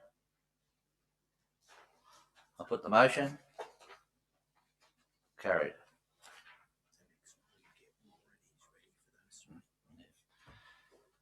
Item number 6, request for financial assistance, the Pugo Pagan Bathurst 2020. A mover and a second. Councillor Orban. Can I make an amendment, please, Mr. Mayor? Yep. Take out the word not, that council waive the costs associated. Yes. Through you, Mr. Mayor, could I suggest if council is, well, firstly, sorry, you need a seconder before. Yes. Councillor Hanger. Mr. Mayor, could I suggest that if council is of a mind, and I know the debate is still to occur, that probably it would be that council, 1, waive the costs estimated at $2,500 associated with the road closure of Russell Street for the Peugeot Pageant Bathurst 2020 show display, and 2, fund the fee waiver from council's traffic control budget. I'll put that motion. Oh, any discussion? Councillor Morse. Thank you, Mr. Mayor. Well, we have 2 requests tonight. We have one from the Peugeot Pageant and one from the EJ Holden. And it seems to me that we get regularly requests for private groups to have the benefit of our wonderful Russell Street at our cost. And I'm not sure that it's our responsibility to pay for their pageant. I don't think that it's going to bring an enormous amount of people to Bathurst. I certainly don't think it's going to be worthwhile doing 2 of them for $5,000 plus more. Supposing we get 10 a year, that's 22,500 or whatever, 25,000 for people to have a nice time in our streets. I really don't see why we should do that. I sympathise with Councillor Orban because he is very committed to the racing industry. But what happened if we wanted somebody else to come along and shut Russell Street for something else? I think that we should set a figure whereby any group wanting to use Russell Street has a perhaps less than, that we don't subsidise it for 2,500 to throw. I don't see why we should. It's just not what the ratepayers of Bathurst want their money spent on. I don't feel they do. It's a lot of money every year for car drivers to show off their cars, and I don't think that's a good idea. Thank you, Councillor Morse. Any other discussions? Councillor Jennings. The motion that was seconded, the amendment, was for the funding to come out of the traffic control budget. Is that right? Yes, Mr. Mayor. And is that what? Can you give us some of the context around that budget? So what's the impact on that?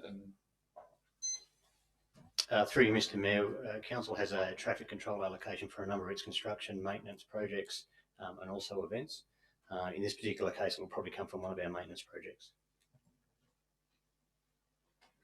I feel like I'd probably like to know more information before I said yes to cutting a maintenance project for an event. If our money was in the section 356 and we had the money there, I'd happily approve it. We want to have these kind of events as much as possible. I'm just not sure that I'm in a position to make all of us are not in a position to make a particularly informed decision about this if it's coming from a budget where we don't know what the consequences of it are. Is there any indication from the group that the event would not go ahead if we did not waive this funding? Is there any way of telling that? An old method we used to use was to ask for a request of a budget look at their own books to see whether they actually had enough money. I don't imagine that's happened in this case, but do we have any context around whether or not they'd go ahead?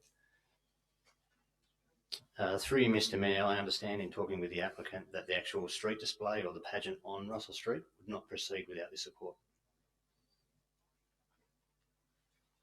You can ask the question, Councillor North. Just wondered maybe what Councillor Jennings has said is right. By the report, it gave us no indication where it would come from, and the impact we're now saying it could be out of a maintenance budget. 2 weeks' time, we've got an ordinary meeting. Could it just be deferred for move and second for 2 weeks, and we get provided this extra information? Would that really hurt for 2 weeks? I think it will. Through you, Mr. Mayor, the decision's entirely with Council as to what it decides. However, the applicant is keen to have a resolution to this matter so they can actually start promoting it through their membership.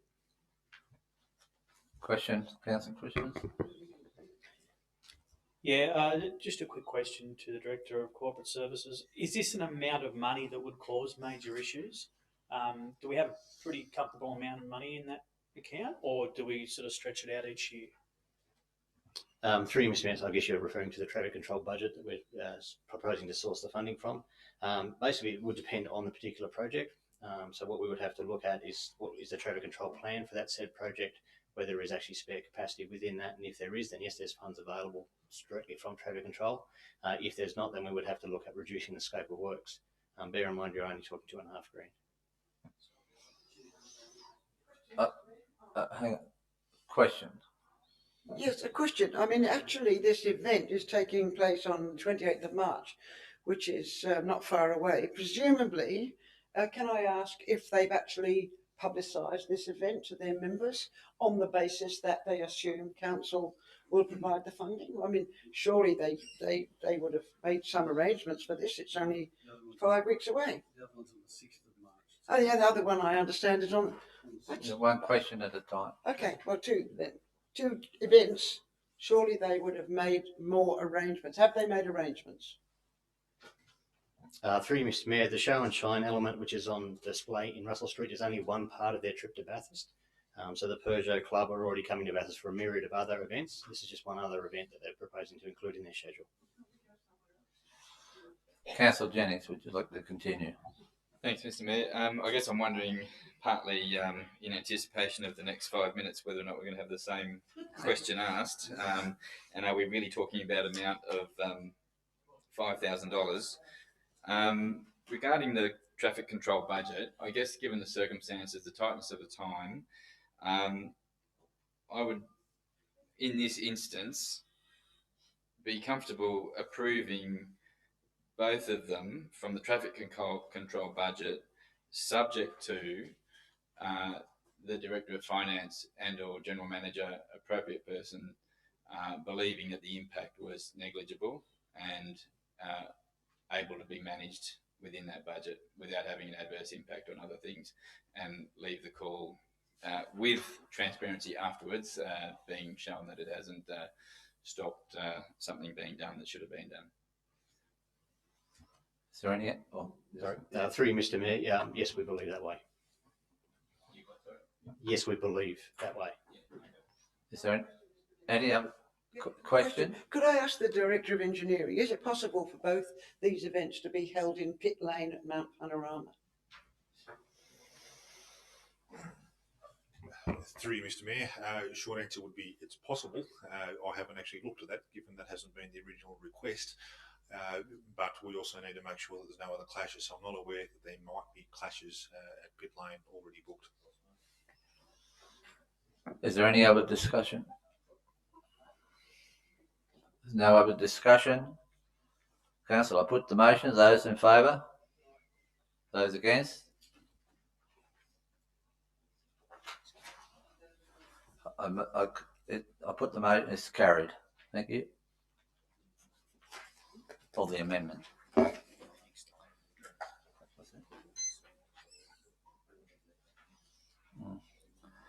Item number 7, request for financial assistance, EJ and EA Child and National Display. Councillor Orban. Councillor North. Any discussion?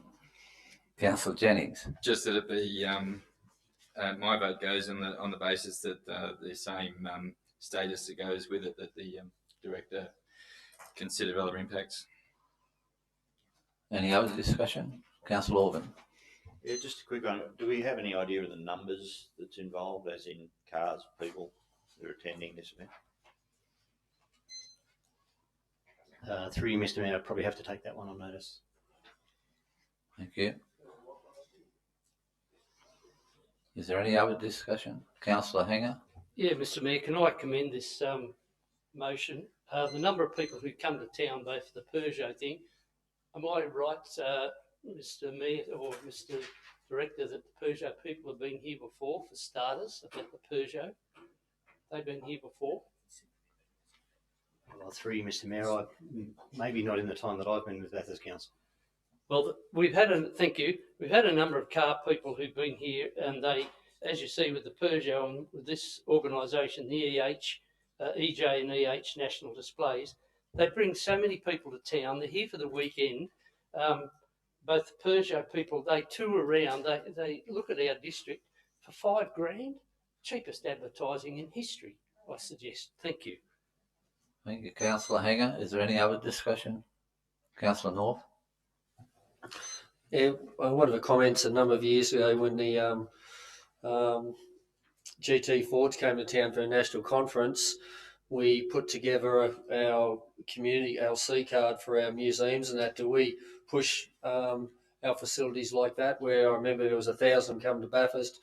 We offered to them at, I think it was $20 at the time, so there was an extra $20,000 came into council, and yeah, everyone didn't go to every one of our museums, but we got the revenue for 1,000 people go to our museums. Do we, when these clubs come to us asking this, talk to them? Because I remember the GTs actually added as their fees for attending an event. Just a comment, and I've barked on it for years. Can we make sure that the senior staff were fully aware that there wasn't money in the budget, that maybe discussions with council beforehand, if you choose to go forth with this, that maybe a bit of information to where this potentially could come from? It just makes it a lot easier for us, and on the night, hearing out of budget, then we're hearing it's out of maintenance. Because as a person that used to run a traffic control company, that 5,000 can go very quick. And if anyone's ever worked on a traffic control site, they can be quite important for solving situations from people that just don't want to seem to follow directions. So I would just ask, can we have a little bit more information, because it was clear that there wasn't any money in the budget. Thank you, Councillor North. Any more discussion?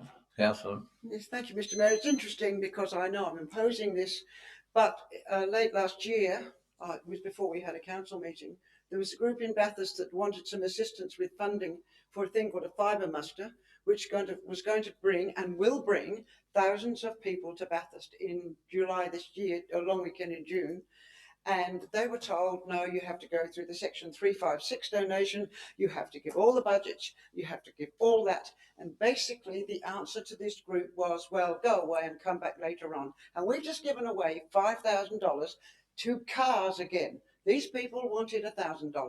And basically, as is always the case with this council, they just give the brush off to the cultural groups, and I feel it is so unfair. Thank you. Thank you, Councillor Morris. Any other discussions? Councillor Orban? Backing up on what Councillor Hanger said was the fact that, and this is why I want to know the numbers.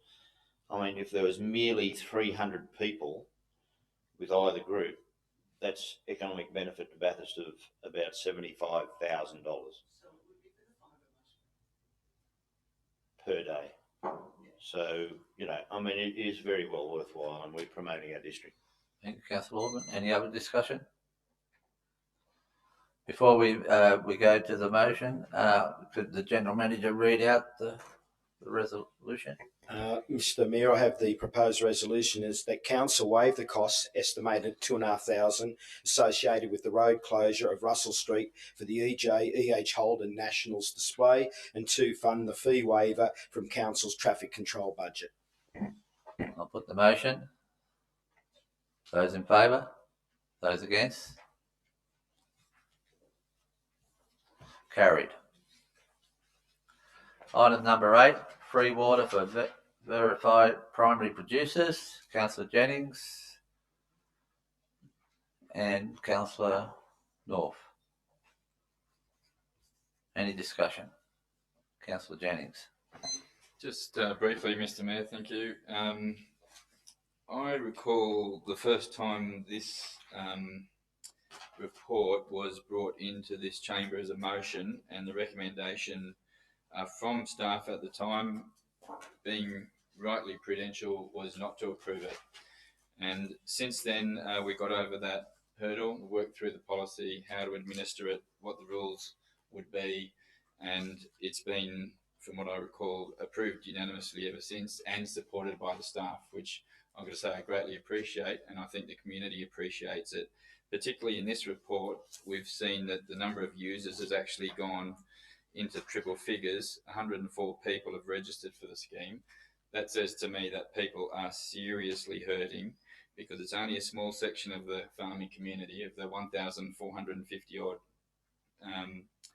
primary production rates that we have. Only a small section of them that would need to access this, because they can't access water on their property for whatever reason. And the stock and domestic is incredibly important. I just go back to those figures that I mentioned earlier about the farm business profit going from $70,000 in 2016-17 to minus $81,000 in 2018-19. If you add that collectively, because that's an average per farm, so it's not unreasonable to multiply that by 1,400 farms, you're talking about an aggregate loss to our local economy of $113 million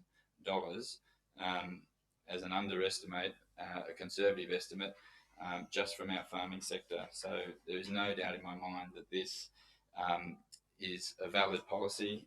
It's one that we can continue to afford to do, both financially and through water volume. I certainly also accept and acknowledge that there will be limits to this policy if and when we run out of water. That goes without saying almost, but I appreciate that staff have made the efforts to keep this process going. And I guess on a slightly more positive note, we are supposedly in for some rain this weekend and the next few days. And I just say that the correlation still exists, that every time this policy has been in front of the chamber, we have at least 10 to 20 millimetres of rain hit the ground. Hopefully it hits the ground in the catchment, and hopefully it's more than 10 to 20. Thanks. Thank you, Councillor Jennings. Any other discussion? If not, I'll put the motion. Those for? Those against? Carried. Item number 9, 2020 Newton's Nations IDF World Cup. Could I please have a mover and a second? Councillor Can I make an amendment, please? Yeah, an amendment. Mr Mayor? You're right. Okay. So we've got another group that's, you know, these guys have been coming back 4 years now, and I realise there's costs involved in using Mount Panorama, but I'd like to make an amendment in the fact of A, B, C and D. A is to approve the 2020 Newton's Nation event. B is that council waive an amount of $3,036 in addition to the $15,000 section 356 donation already approved. C, that funding of the waiver to be provided by an offset to the venue hire revenue of Mount Panorama. And D, request that ASRA to provide a 3-year strategy to make the event self-funding.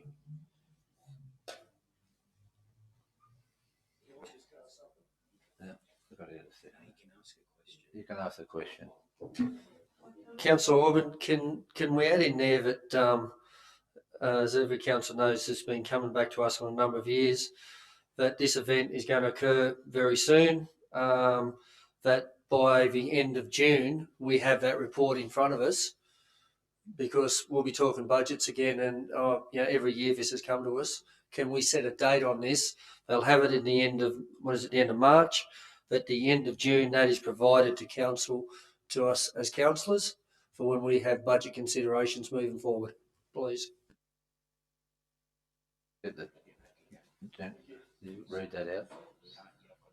Right. We need a seconder. Councillor Jennings. We'll get you to read it out before any discussion goes ahead. Mr Mayor, I take that the proposed motion is that Council A approve the 2020 Newton's Nation event to be held at Mount Panorama on the 26th to the 29th of March 2020. B, that Council waive an amount of $3,036 in addition to the $15,000 section 356 donation already approved. C, funding of the waiver to be provided by an offset to the venue hire revenue of Mount Panorama. And D, request ASRA to provide a 3-year strategy to make the event self-funding by the end of June 2020 to Council.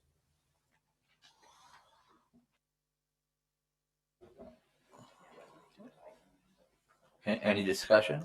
Councillor Jennings? I know it's been a bit of a twisted and painful relationship getting skateboards and the like onto Mount Panorama, and seems like we haven't quite resolved that yet, but I've always wanted to see this happen, and I think in a year where skateboarding is going to be in the Olympics in Tokyo in an Olympic year, we really just can't let this opportunity go by. I think Councillor Orban's probably partially covered it. I was probably willing to see the part circuit hire of 3 days be waived of 12,000, but I'm happy to go with what we've got, and indeed want to see this post Olympics skateboarding, that we get a better strategy out of this. Is there any more discussion? Councillor Christian? Yeah, look, it is certainly a good event, but just on what Councillor Morse alluded to earlier with the other issues we discussed, I think a place like Mount Panorama, it should be a place where the ratepayer makes money. It's the most recognised racetrack in Australia, one of the most recognised racetracks in the world.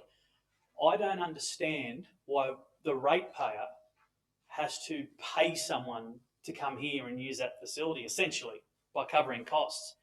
I think because we've got that there, I think the ratepayer should benefit financially by people wanting to actually pay to use the facility, as opposed to the ratepayer putting their pockets in for most of these things that happen up at the Mount. I mean, we discussed Ryder a few months ago. The same sort of thing. The ratepayer is constantly paying people to use our world-class facility. Yes, it helps people in town that own shops and stuff like that. I accept that it's good for the economy. But the actual ratepayer, we could use a lot of this money to fill potholes and do things like that. The ratepayer, I feel like, just constantly puts their hands in their pockets, but doesn't get much back from them out in regards to these sort of events. I would have said myself, I would have happily waived 50% of the cost, and they could have met us halfway. But I will support Councillor Orban's amendment tonight. But I just think Council needs to sort of toughen up a little bit. And I think we need to speak to some of these groups and say, well, look, we've got this world-class facility here that the ratepayers pay for. It's going to cost you to use it. So that's where I stand. Thank you, Councillor Christian. Questions, Councillor North? Yeah, the question is, but the 15,000 we approved back some time ago in the 356 donations, that 15,000 is essentially coming out of that total 21,000. Is that correct? Yes, Mr. Mayor, it relates directly to this year's event. So what you've in effect done is you've approved 15 plus the 3,000 for the event. Is there any other discussions, Councillor Jennings? Just a quick query. We were given a bit of additional information about an email from the president of ASRA. Does that go any way to making the staff? That was only from this morning, apparently, and this report was obviously already written. Does that go any way to making the staff consider changing their recommendation? Through you, Mr. Mayor, given Council's budget position, the staff recommendation probably would not have changed. But I guess the motion that's been put forward by Councillor Orban addresses that email. You want to finish up on Councillor Orban? Anyone else like to go before Councillor Orban finishes up? Councillor Orban. Thanks, Mr. Mayor. Yeah, look, it's this is a very diverse event, and as Councillor Jennings alluded to, skateboarding and skating is into the Olympic sphere this year in Tokyo. Downhill skateboarding is after the Olympics going to join up with another form of skating, and I can't for the life of me remember which group it is, but it's huge. It's worldwide and it's huge, and they're looking at bringing that whole party to Bathurst next year. So, you know, I think plus downhill skateboarding is looking at being included into the Olympic sphere as well. So that said, if Australia happens to, anywhere in Australia happens to win an Olympic bid again, and downhill skateboarding happens to be one of the sports in the Olympics, it puts us right there to be able to hold an Olympic sport, which would be huge for this area. So it's one reason to hold on to this event. I know, you know, we do have a bit of an up and down relationship with the organisers, but I just think that it's worth holding on to, and yes, we do need to sit down and talk to these people and get them to get some sponsorship for this event to you know, take the burden off us backing it up. But just on a few numbers there, with 450 attendees, you know, it's a $350,000 event coming into the city. So it's nothing to be sneezed at. So I think, you know, we're doing the right thing to back this event again. And I will agree with you, Councillor North, we do definitely need to sit down and get a business plan from these people for ongoing years. Thank you, Councillor Orban. Councillors, I'll put the motion. Those in favour? Those against? Carried. Now we go to the Director of Engineering Services report. Transfer of lots 1 and 2 in DP 1172-618 and lot 186 in DP 913451 from the Minister for Public Works to Bathurst Regional Council. Can I please have a mover and a seconder? Councillor Orban, Councillor Rudge. Any discussion? No discussion. I'll put the motion. Those against? Carried. Item number 2, easement for electrical reticulation, lot 1, DP 634401, McPhillamy Park, Mount Panorama. Councillor Orban, seconded Councillor North. Any discussion? No discussion. Councillors, I put the motion. Those for? Those against? Carried. Item number 3, consolidation of lots 11, 12, 13, 14, 15, 16 in DP 120560 and lots 6, 7, 8, 9 in DP 124-1 8819 Lower Peel and Hope Street, Memphis. Could I please have a mover and a seconder? Councillor Christians, Councillor Rudge. Any discussion? No discussions, councillors. I put the motion. Those for? That's carried. Item number 4, proposed compulsory acquisition for easement rights over the Macquarie River, Bathurst.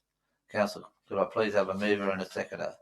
Councillor Jennings and Councillor Rudge. Any discussion? Councillors, no discussion. Councillors, I put the motion. Those for, those against, carried. Now we go to the Director of Cultural and Community Services report. Award winners 2019 Museum and Galleries New South Wales Image Awards. Could I please have a mover and a seconder? Councillor Jennings, Councillor Rudge. Any discussion? No discussions. I put the motion. Those for, those against, carried. Item number 2, International Museum Selfie Day, 15th of January 2020. Could I please have a mover and a seconder? Councillor Morse, Councillor North. Any discussion? Councillor Morse. It was a great day. I just wondered if it could be arranged that at each of the venues, there's a big sign up there somewhere that says what to do with your selfie. I went to the art gallery and actually nobody quite knew what to do with my selfie. So if there was a sign up there saying, take selfie, load this, do that, it would have been very useful. Or to have somebody at each venue that could actually explain it. I'm not a dummy on this whole business, but nobody knew where to send our selfies to. So it would be useful if we had some instructions. Thank you. Thank you, Councillor Morse. Is there any other discussion? If not, I'll put the motion. Those for, those against, carried. Item number 12, reports of other committees. Councillors, we now go to the reports of other committees. The Policy Committee report, the 4th of December 2019. Could I have a mover and a seconder? Councillor Christians, Councillor Fry. Any discussion? No discussion. I'll put the motion. Those for, those against, carried. We go to the Traffic Committee report, the 3rd of December 2019. Can I please have a mover and a seconder? Councillor Rudge, Councillor Hanger. Any discussion? If not, I put the motion. Those for, those against, carried. Item number 12, councillors and delegates reports.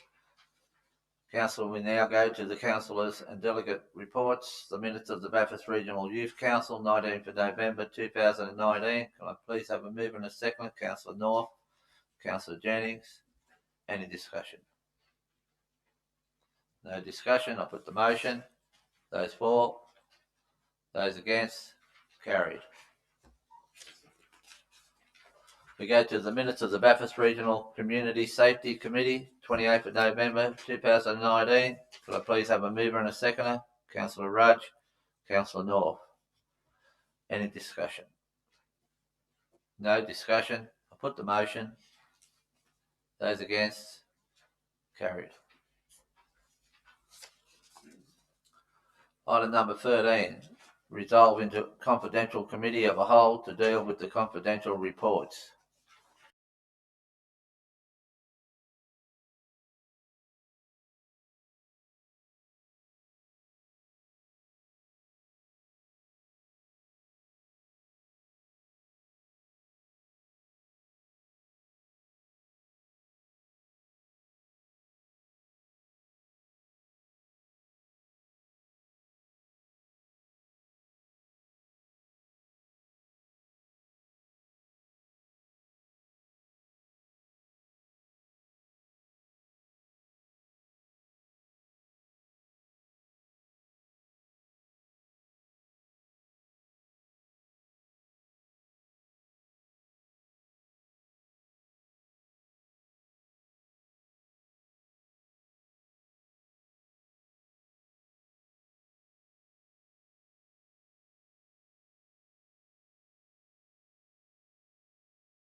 Item number 15.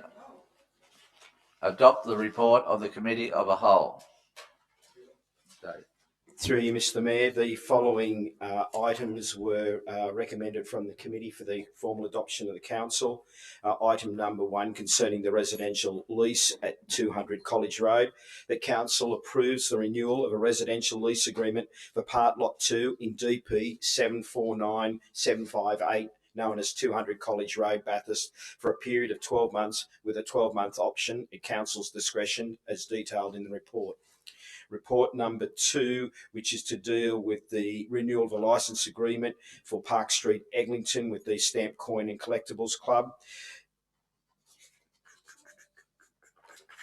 That council approves entering into a new licence agreement with the Bathurst Stamp, Coin, Collectibles and Laboratory Club Inc. for Part Lot 72 and DP 11368842, known as the Old Bushfire Shed, located on Park Street, Eglinton, for a period of 5 years, detailed in the report. Report number 3 concerning the residential lease at 162 Mountain Straight. The council approves the renewal of a residential lease agreement for lot 18 in DP 1011780, known as 162 Mountain Straight, Mount Panorama, for a period of 12 months with a 12-month option at council's discretion as detailed in the report. And report number 4, interest on outstanding rates. The council write off the accrued interest on rates and charges for assessment number 206861 under the hardship provisions of the Local Government Act 1993 as detailed in the report. Thank you, General Manager. Councillors, we now need to adopt the items of the Committee of a Whole confidential session, and could I please have a mover and a second? Councillor North, Councillor Orban. I put the motion. Those for? Those against? Carried. Meeting closed. Thank you. Council, I declare it closed at 8:35. Thank you for attending. Could the recording device be turned off, please?